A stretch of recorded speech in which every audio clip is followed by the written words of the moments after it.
Family, which I just finished reading. As a Kerouac enthusiast, I think it's almost like a female voice, like a second chapter to On the Road, with a phenomenal cat and mouse sort of relationship between Rhoney and the bear himself. So without any further ado, ladies and gentlemen, it's my great pleasure to introduce to you tonight, right here in Lowell, Massachusetts, for Lowell Celebrates Kerouac, Mrs. Rhoney Stanley. Yeah!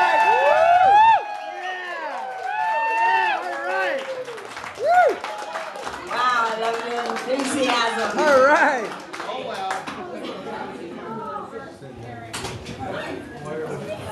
Thank you for inviting me to Lowell Max and Lowell Celebrates Kerouac. I keep pinching myself with glee that I am a participant in these festivities celebrating one of the great literary mad geniuses from the Beat generation, Jack Kerouac, who never got the due he deserved while he was alive.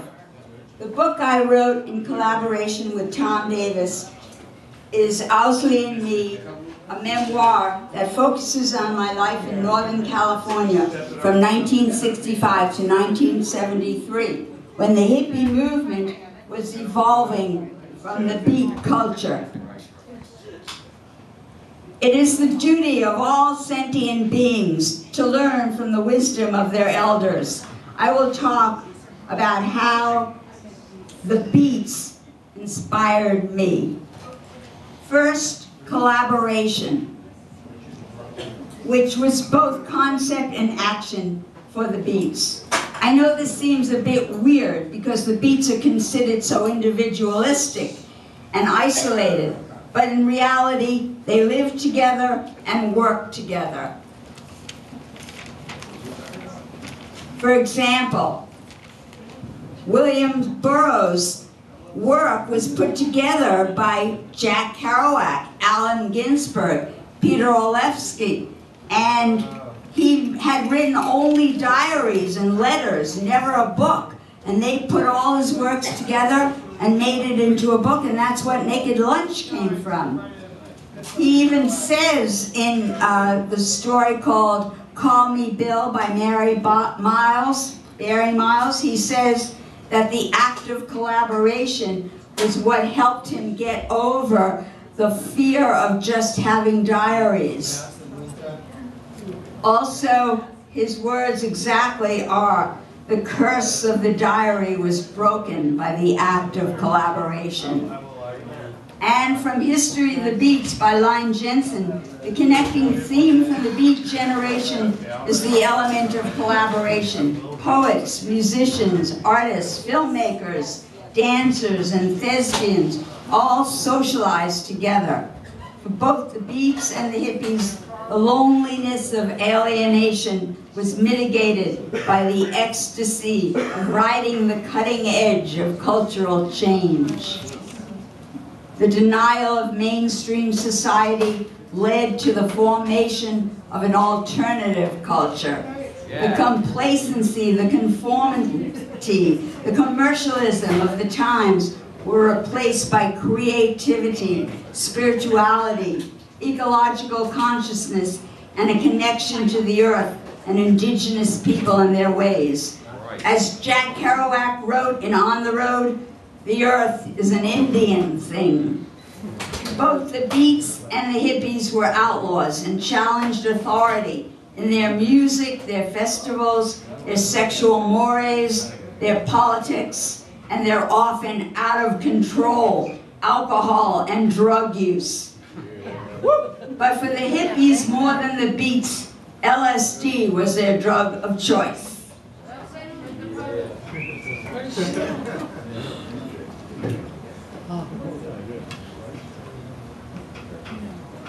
Okay, here, see here, ergot. Ergot is the derivative of LSD, and the reason LSD is called a semi-synthetic is because it's synthesized, but also... Show some respect for the oral tradition.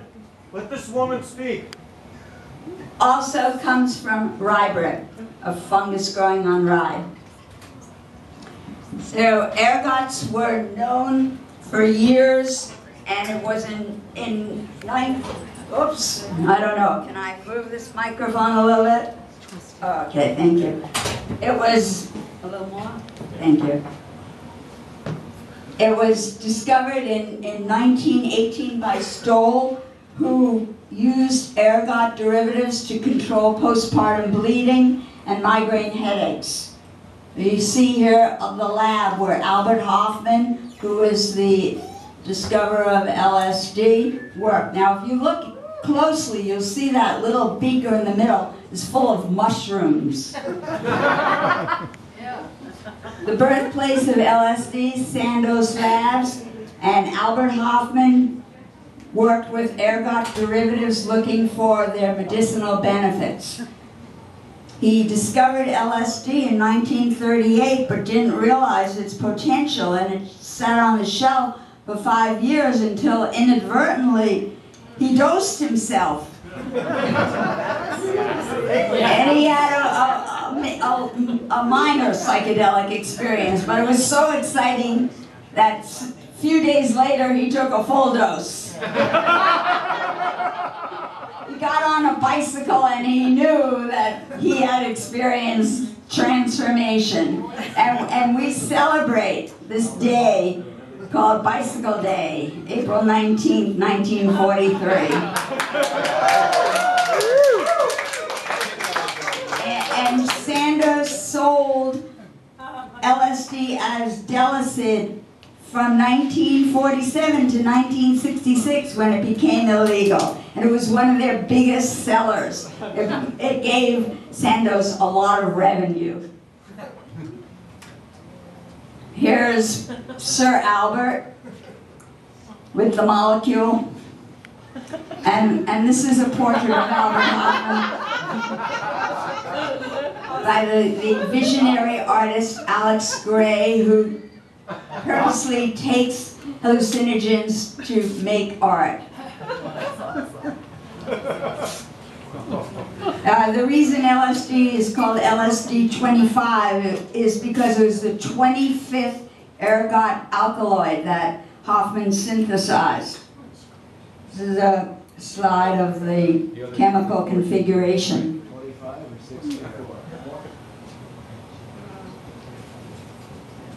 Now, LSD was used for years in psychiatry and psychotherapy. Here's an article from 1954 showing that it was a major pharmaceutical in the psychiatry field.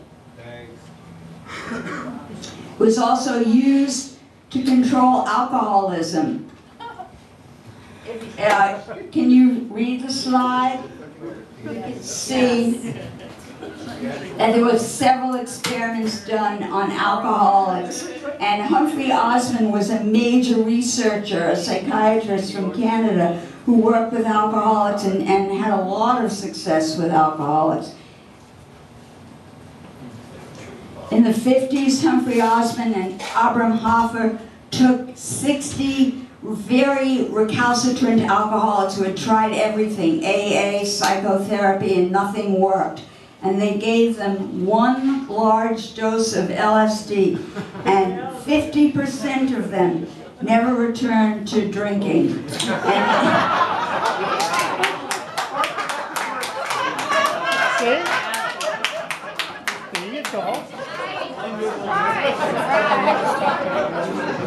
This is how the word psychedelic came to be born.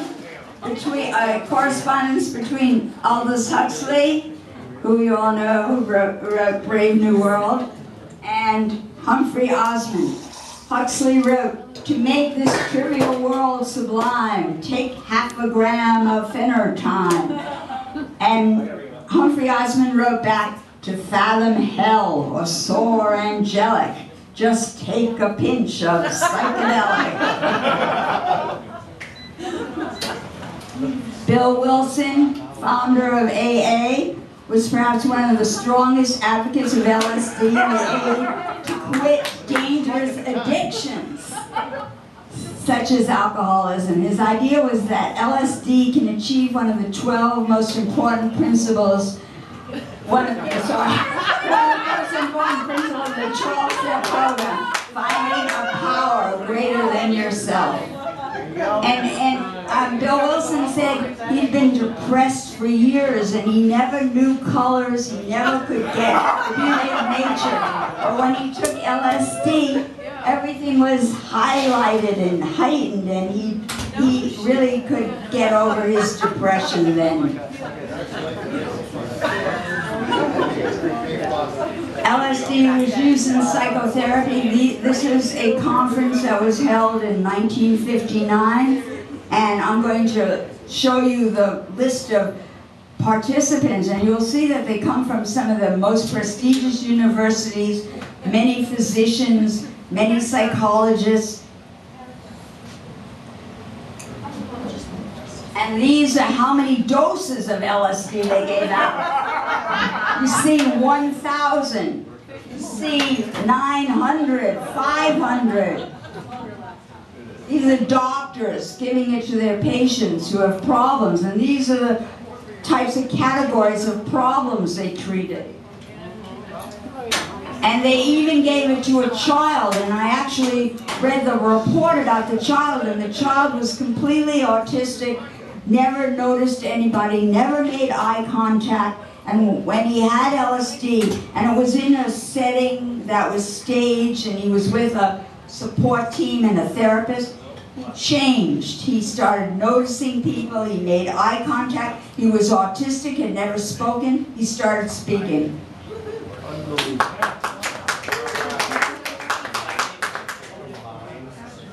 These are the participants here.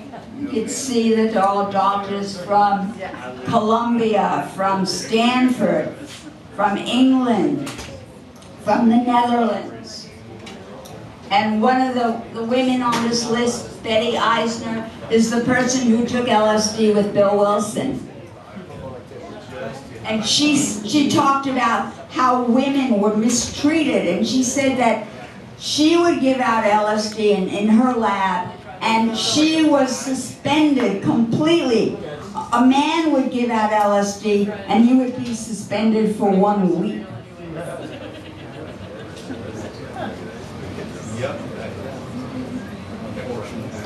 What happened? The CIA got LSD, and they took it over in secret operations called MK Ultra. They were looking for a truth serum, and they gave it to subjects without their knowledge. They gave it to subjects for days consecutively. They didn't think about stage and setting. They gave it to subjects in hospitals, and they even gave it to one man for 77 days straight, and at the end he committed suicide. All this gave LSD a bad name. Read this, from the 1940s till 73, the CIA experimented on individuals without their knowledge, looking for a way to achieve mind control. We all know most important is stage and setting. Most important is refuge, your support team.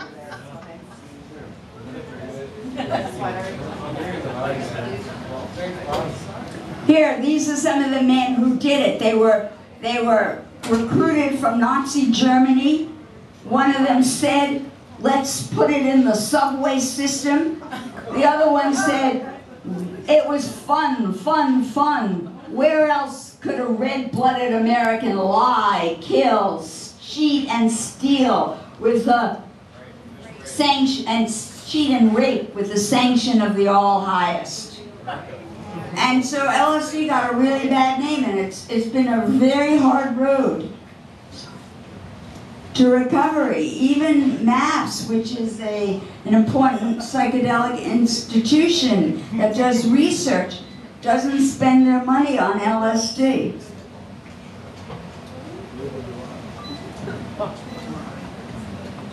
This is what Baer said. Baer Owsley, the subject of my book.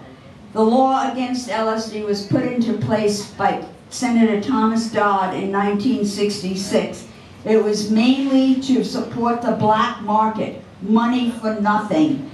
And the black market drug trade is so huge that when he wrote this about 5 to 7 years ago, it was over $500 billion. Well, I read recently that the pharmaceutical prescribed drug trade has now outdistanced the black market in drug sales. But LSD is safe, and as any of you know who have taken it, you take micrograms. You don't even take 1 milligram. So you take a very tiny dose. LSD differs from most other known drugs as it appears to have few, if any, serious physical side effects. LSD causes no physiologic harm.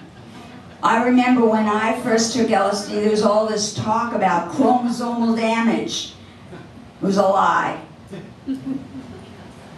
Now, finally, this is March 2014, LSD reconsidered for therapy. New York Times. It was a study done, reported in the Journal of Nervous and Mental Diseases. If you notice, they only used 12 patients, and it was with anxiety at the end of life, but everybody improved and nobody had any side effects. At least it's a step forward. This is a study that was done, a compilation study on 5,000 previous studies done on LSD. And still, with all these studies, the pharmacology of LSD is indeed quite complex, which may explain why its mechanism of action remains unclear. It is physiologically well tolerated, and there is no evidence for long-lasting effects on the brain and other parts of the human organism.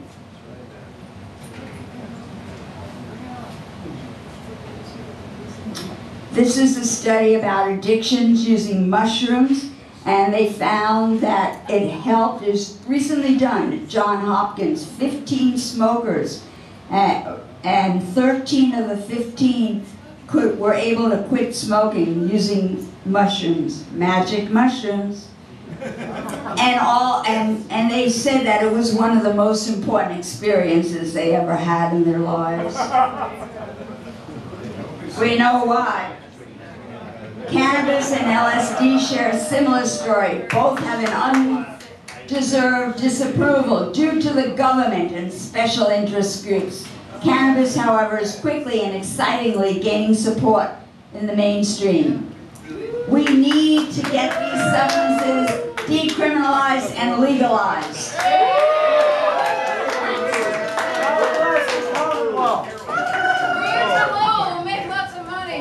Check out this slide. From 1850 to 1937, cannabis was used as the prime medicine for more than 100 separate diseases in the U.S. pharmacopoeia.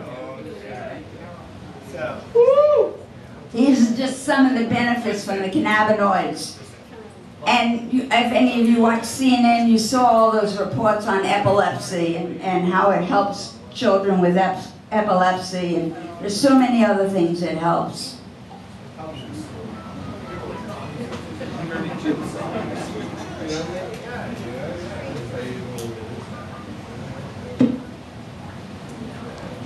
This is a slide about 12th graders, and I think how our children, how the later generations are faring is very important to us, the beats and the hippies who've come a long way and had to fight our way and our independence from mainstream. You see that so many of the drugs listed here are prescribed drugs, like Adderall. Adderall's like Valium, diazepam, and recent reports have come out that these drugs, which are long-lasting, cause memory loss and implicated in Alzheimer's. And yet, children are taking these. Children are taking Vicodin. Children, and where do they get it? From their doctors. They're given by prescription. This is a chart showing you the mild effect drugs, the ones that have no lethal activity.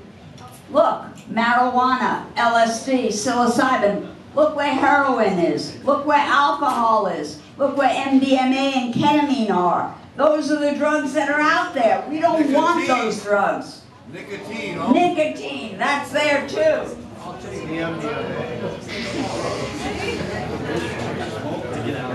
Okay, I want to talk a little bit about Molly, MDMA, ecstasy. Now I have to tell you, I've never taken it because Bayer was emphatic that it was not good for you. And I also want to tell you that one of our closest friends, it was the biggest distributor of ecstasy and manufacturer, and still I never took it. He gave me his personal supply, and I still haven't taken it. Because it's just like the drugs the psychiatrists give out. It's an SSRI, and it prevents serotonin reuptake. So what happens is the serotonin, let me just pause a minute and tell you that ecstasy, the MDMA, what does the A stand for? Amphetamine. It's very much like meth. High or repeated doses of MDMA cause malfunctioning of your serotonin system. Do you know what serotonin is also called? It's called the feel-good. So if you disrupt your serotonin system, you end up years later with depression. The possible risks of neurotoxicity must be considered when assessing the potential administration of MDMA to humans. This is Molly. Take another youngling. Look, neuronal damage of MDMA use, long-term use. Look what happens to your axon. That's a nerve cell. It changes the anatomy of a nerve cell, and nerves take a very long time to grow back. This is serotonin. Look at how serotonin is in the control, full. Look, 2 weeks after ecstasy, depleted. 7 years after ecstasy, still depleted.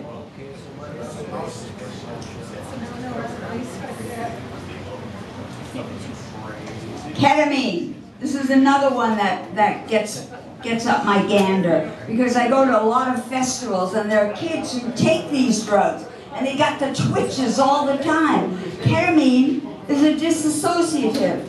It causes irreversible brain damage. Studies show that it impairs memory, it impairs cognitive reasoning permanently. And have you ever heard of PCP, angel dust? Very similar to ketamine.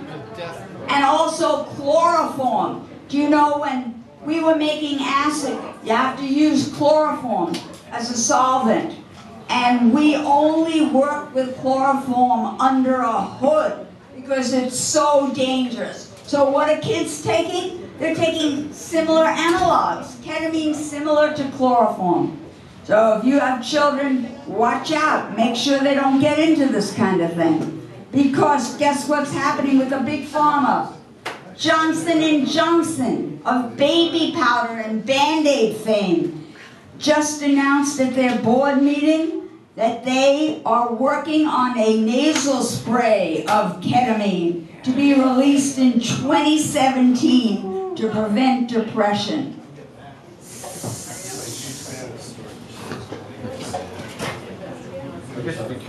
What kills more Americans every year than the wars? Pharmaceuticals, prescription drugs. How about Ritalin given to children? Look at the rise in Ritalin. This is only 2000, but look at how much it went up. In 2000, 1 out of every 8 child got Ritalin. When now the doctors, the teachers, and some parents are medicating childhood. And lately a study came out about boys and how they learn, and it said that boys need to move, that they learn much better when they move, that they cannot sit still and learn. Learning for many boys, and I feel that way too. When I was writing this paper, I never sat down. I was always moving. And many people learn better when they move. But in a classroom, you're not allowed to move. We have to change the way we educate. Thought you might get a kick out of this slide. It's a cartoon which shows, oh, I have no inspiration. I gotta wait for inspiration and creativity, and then I'll do my work. And then he takes a little pill and he just dutifully does his work, and then he doesn't notice nature, he doesn't notice a snowstorm.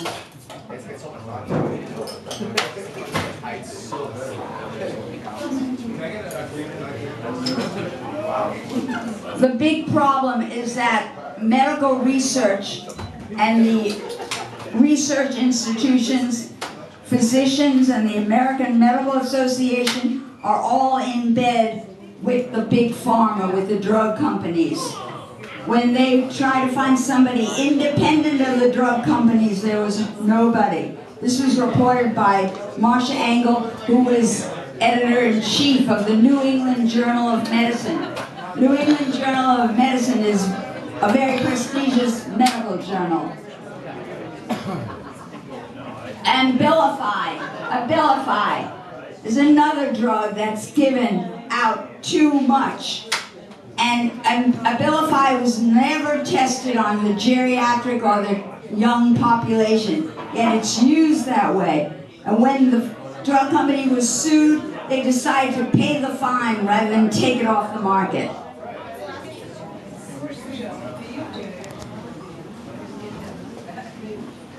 Top-selling drugs of 2013, money in billions.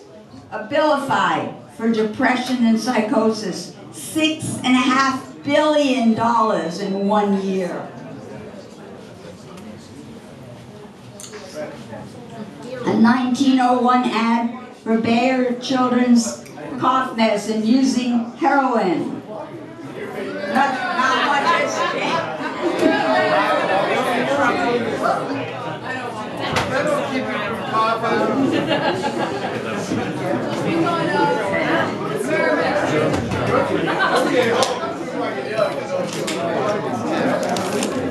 Okay. Hello? But a lot has changed. How many of you have iPhones in your pockets?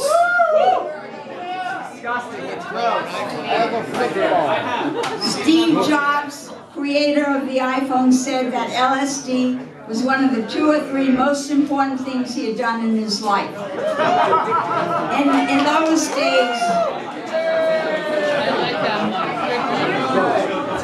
those days, the 60s, especially in Northern California, LSD was Owsley acid, and you knew what you were getting. 250 micrograms of 99.5% pure LSD. Owsley made sure his LSD was as pure as could be, as he believed contaminants were partially responsible for bad trips. His LSD was widely distributed, and he gave away half of what he made.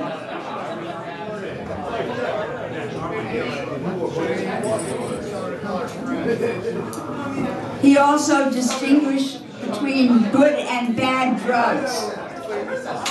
The bad drugs were tobacco, alcohol, amphetamines, cocaine, and heroin. The good drugs were cannabis and psychedelics. When I took Owsley acid, my direction changed.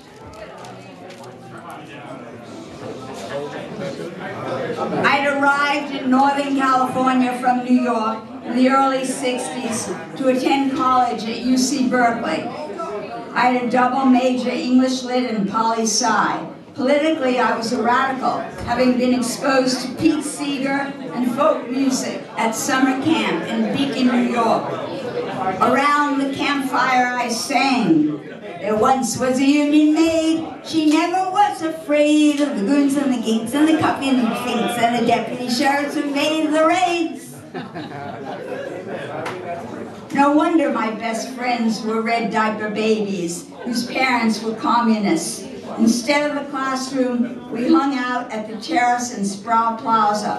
We protested the Vietnam War, racial inequality, the Cal administration's propensity to control free speech. We got high on weed and danced to Ray Charles and had free love, yakety yak, all day, all night. We talked civil disobedience and revolution. But my experience on LSD made the anger and violence of political action seem futile. I saw the complete identity of each with another, my oneness with nature. Now, I wanted to infiltrate the water facilities and spike the water with LSD. Like 007's girlfriend, and I needed Owsley's help. As luck would have it, my old man at the time was Owsley's dealer. I'm going to read from the book, so be patient. Ken Keesley?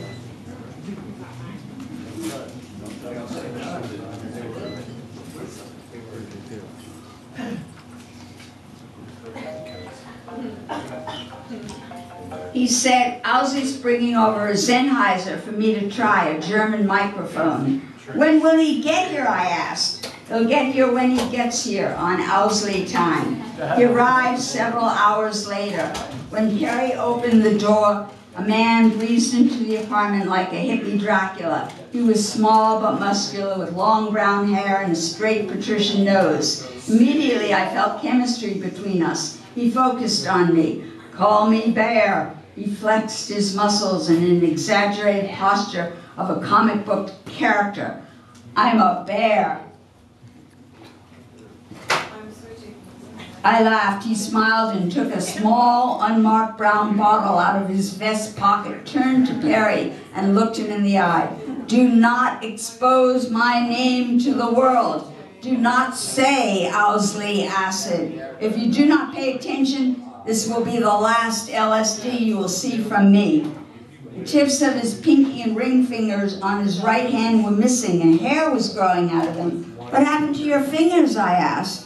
Owsley laughed. I was a kid, but they grafted skin from my belly. That's why hairs grow. He lifted up his shirt and showed me a keloid scar next to his belly button. Ooh la la, he's wearing bikini underwear. Owsley wandered into the kitchen and opened the refrigerator. I followed him. Would you like something to eat or drink? I offered, a little starstruck. He took out the peanut butter jar and spooned a taste. This is the only thing in your fridge I can eat. It's not my fridge. It's Perry's apartment. I have my own apartment, and you do not know what I like to eat. Then let's go to your apartment. Owsley spoke as we danced toward the door. Everyone should have a license to broadcast on the radio. In times of revolution, control of the airwaves is crucial. Anyone who can read can get a third-class license. Are you interested? I answered him without hesitation. Yes. I have the manual for the radio licensing exam in my vehicle. He took out a murine bottle. Open your mouth and close your eyes, and you will get a big surprise. For a moment, I thought he was about to put eye drops in my mouth. Then I figured out it was liquid LSD. Owsley leaned into the trunk, resting on his hip, shifting his weight from his legs, and spoke didactically. There is nothing we cannot do. This is the manual to prepare you for the broadcasting exam. He thumbed through the pages and he found what he was looking for. Can you do this kind of calculation? This is algebra. I can do it, I said. I know you can pass the test if you study. I'm good at that. Can I have the manual? You'll have to return it. It's Melissa's, but you can share it.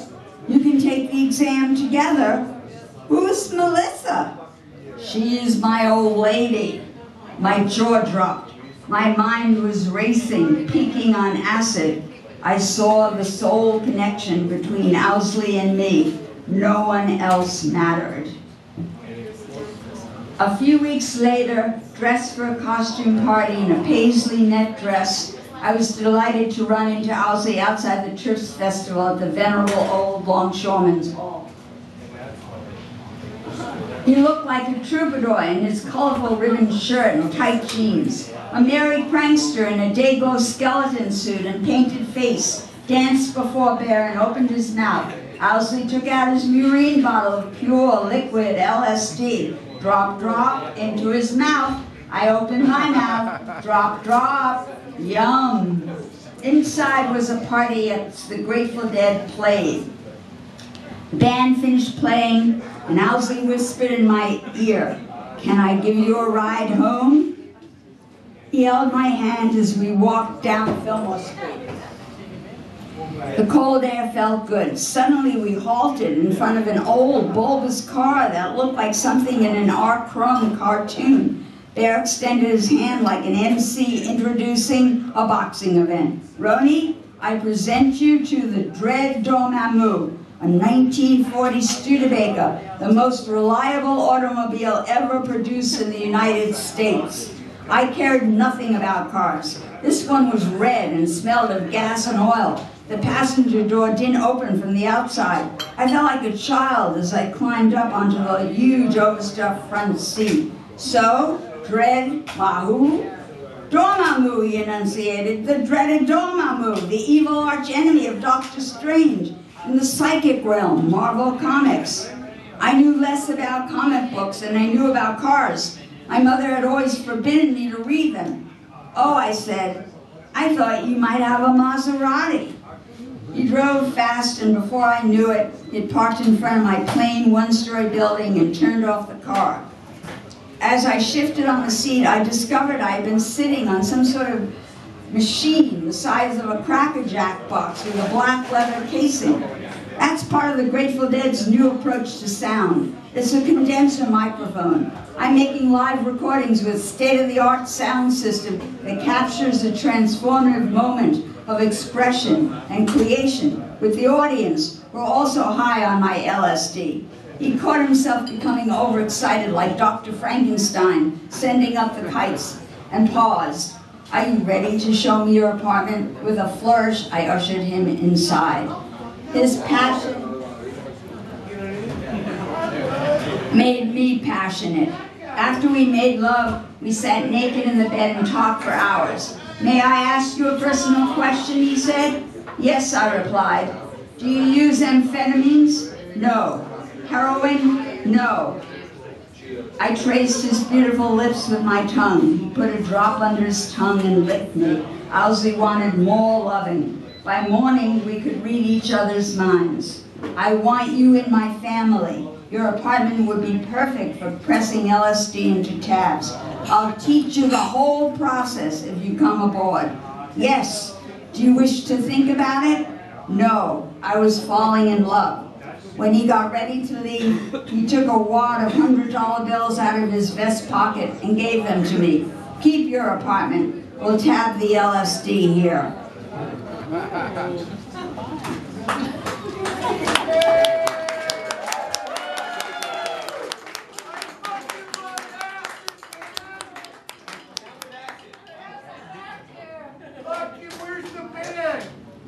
Not only did I fall in love with the man, I fell in love with his ideas.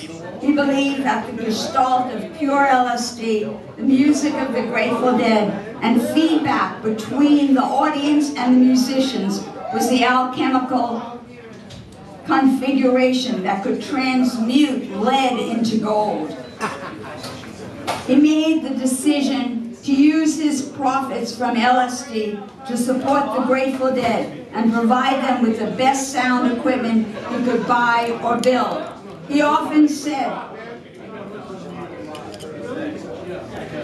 "If enough people come on the bandwagon, we can change the world." Herein was born the core value of inclusion, not exclusion.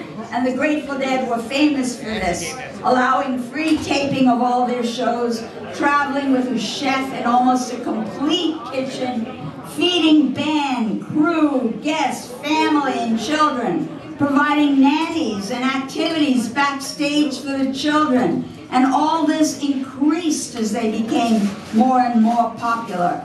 But I digress. Back to sound and its ability to transform. The stereo we had at our house on Valley Street in Berkeley in our high-ceiling, long living room became the Grateful Dead's PA system. It was big and ugly, but we had listened to stereos at many hi-fi stores, and the Altec Lansing Voice of the Theater system sounded the best. It had a Mac amp with tubes, 2 channels, 40 watts per channel, but despite its power, Bear wasn't satisfied. He wanted state-of-the-art, even if he had to build it himself. He was a perfectionist. The best technology was used in rocket manufacture for delivery of bombs and for space travel. Bear thought, why not use this technology for rock and roll? Yeah. Amen. Amen. He sent me to Silicon Valley to pick up the components he ordered after poring over catalogs. I always paid in cash, which I carried in a brown paper bag. LSD profits. No wonder Bear often said, LSD is only a tool. Another of Bear's tasks was building monitor speakers so the band could hear themselves play. At this time, monitors were non-existent. The notion that the musicians must hear themselves while they were performing was crucial to the concept of the feedback loop, the amoeboid loop, that Phil Lesh and Bear had developed high on LSD. If everyone is high on LSD, the band hears the mixed sound as they play. The audience hears the cleanest sound at a decibel level that does not distort or clip. The hum and noise picked up by the cables is eliminated. The best German Sennheiser mics placed strategically are used. Then transformation will occur. More people will have the full benefit of a psychedelic experience and expand their consciousness. I'm going to read you an excerpt from Bear's essays. Psychedelics are a gift of nature that brings tribalism to people. They bring an understanding of the ecology of the planet and the interaction of all living things, because that's one of the first things you become aware of when you take psychedelics, how everything is alive and how everything depends on everything else. You take a look at every indigenous culture that has a respect for its environment, and you will find that these people use psychedelics of some sort, usually in a regular, ritualized manner. The music of the Grateful Dead is an important assistant to the revival of tribality, because it has to do with the way things are. It's not somebody's idea about the way things might be or the way things could be or should be. It's what is. It's real music about real things. The whole thing is a social movement. It's tribalism, which is the only structure that is truly human. The structure of the world today runs on feudalism. Governments, companies, all those structures are feudalistically arranged in a hierarchy, which at the root of it follows Parkinson's law. That is, once you create a hierarchy or a bureaucracy, it has only one purpose, and that is to continue. There's nothing else. But that has nothing to do with the tribal entity. The tribal entity exists so as to abide in harmony with its environment.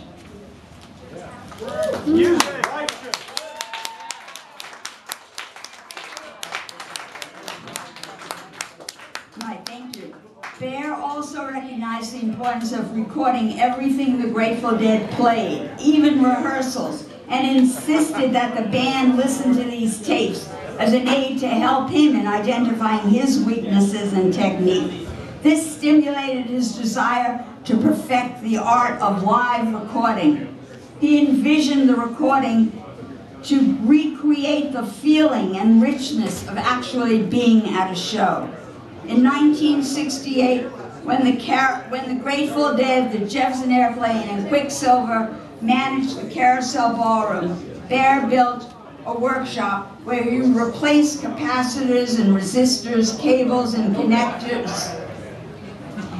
He then set up at the Carousel a stage with all this new sound system for any band playing at the Carousel to use.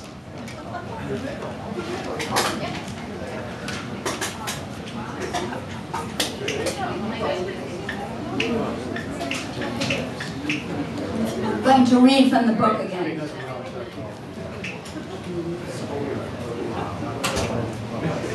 Were any of you ever at the Carousel Ballroom?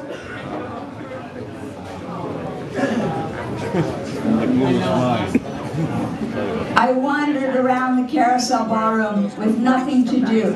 Patty Cake and Betty were slouched at the center like working girls on a slow night. Betty's long blonde hair was tied back in a ponytail. With her bell-bottom jeans and big butt, she looked like a sexy valley girl. Patty Cake was wearing a miniskirt, and her tight top pushed out her big boobs. They were bored. Now let me tell you, the Carousel Ballroom was where we came together as a family. And it was a very interesting time because the bands ran the Carousel. We hated Bill Graham and the way he ran everything. So we thought, let's have an alternative. And we took over the Carousel. The Grateful Dead, Jefferson Airplane, and Quicksilver were house bands. They didn't get paid when they played there. That way we thought we could make money. Bear was on the road with the Grateful Dead, the Jefferson Airplane, and Quicksilver, and the Carousel was dark. No outside light got in, and the house lights were dim, barely reflected on the polished wooden dance floor. Rakow constantly complained about money and bitched at me that Bear was not supporting the Carousel like he had the Grateful Dead. I didn't get what he was talking about. We had filled the hall with the best of blues. Chuck Berry, John Lee Hooker, Santana, Irma Franklin. Along with the main act, we booked local psychedelic rock bands like It's a Beautiful Day, Moby Grape, Fruminous Bandersnatch, and Initial Shock. The Carousel was rocking. I wondered what was ailing him. Elvin Bishop walked into the Carousel carrying his guitar case and grabbed me in a firm embrace. Here I am, he stated. Janice sent me. Yes, big boy, I squirmed out of Lowell and headed for the stage. You want to play on Bear's system, right? Follow me.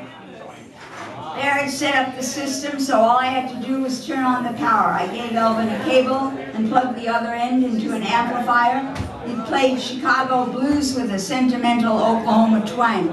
He played for 20 minutes and we all applauded. Elvin, you are fabulous. Anytime you want to come to the Carousel, Bear's system is here for you. Of course, Elvin took me up on my offer, and while the Grateful Dead were on the road, he became a regular, practicing the guitar, singing the blues in a gentle voice, and acting rowdy. If only Elvin had a backup band. I imagined the sound, and then I thought, why couldn't the Carousel invite individual musicians to play together when we had no show schedules? Bear's PA system was available. Wasn't his credo, nobody owns anything and stuff is just here for use? I figured we may as well keep the Carousel open for business, get the kids off the street, and give musicians the opportunity to practice on the best sound system available at the time. Garcia walked into the Carousel late afternoon while Elvin was on stage playing the guitar, and we stood together and listened. Garcia was very particular about guitar players. He didn't care how fast someone played or how many notes they could fit into a bar. He was after tone and originality. Elvin bowed to our applause. I told Garcia my brainstorm. There'll be no contractual issues, no additional costs. Everyone wants to jam with you, I said to Garcia. He laughed. Anytime we're not on the road, I'll be here. You'll have no problem getting together a band, Rhoney. We'll open the carousel once a week for musicians jam at no charge. No, said Rocco, we charge for tickets. Garcia decided we charge $1. You'll need a poster and handbills to promote it, Garcia declared. Go see Mouse, Rhoney. He'll do it. Elvin Bishop, wearing his usual straw hat and overalls, met me in front of Mouse's studio, an old one-room firehouse in the non-residential area of San Francisco.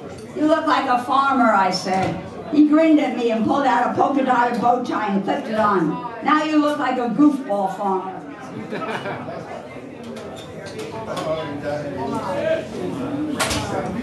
We knocked down the door and entered an almost square room with very high ceilings and brick walls. Mouse expectantly. Garcia told me to talk to you. We need a poster to advertise this new thing we're doing at the carousel. We're calling the Tuesday Night Jam. Musicians get together and play off Bear's sound system. Mouse sat behind his drawing board, staring at Elvin as if he were the model. Elvin, leaning against it, said, "Why don't you let Pig Boy be your poster boy?" "We have to advertise the jam," I said, "not one musician. The jam, like a jam jar." Mouse bent over in laughter. Elvin jumped up. "That's it, a pig, not a pig boy." "Wow," I exclaimed, "pigging out with a jar of jam." Mouse never looked up from his drawing board. Elvin pursed his lips together like a snout and snorted and stretched. I laughed. "What do you want to read?" asked Mouse. "Tuesday Night Jam, Carousel Ballroom, $1. The Monday before the Tuesday Night Jam, I was in a panic. I was convinced no one would come. "So what?" Garcia said. "We'll play to you." Bear was running the sound, and I asked him to promise me that he would not be late for the gig, as he was always late, but he said, "I don't know, Rhoney, I have a lot to do."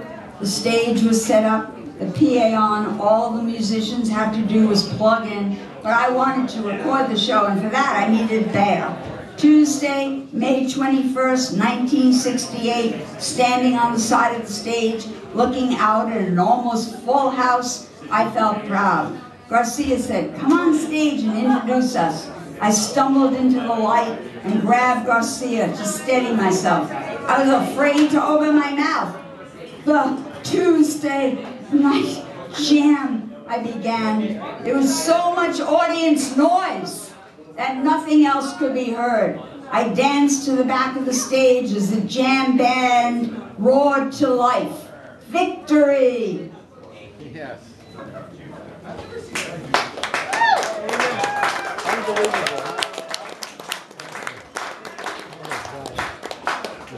These are some posters from the carousel, and as what happened is we realized that we could be an alternative society. We could make money doing our own thing. We didn't have to follow mainstream America. And this is a quote that was just reported 2013 in the New Yorker magazine. I happened to read it, get the New Yorker. And it's from Jerry Garcia when he was 24 years old. The hippies, much more numerous than the Beats ever were, accentuated the positive. Like the Beats, they are dropouts from the conventional status games, but unlike them, they have created their own happy lifestyles to drop into. In a way, says Jerry Garcia, we're searching for respectability, not Ford or GM respectability, but the respectability of a community supporting itself financially and spiritually. Woo!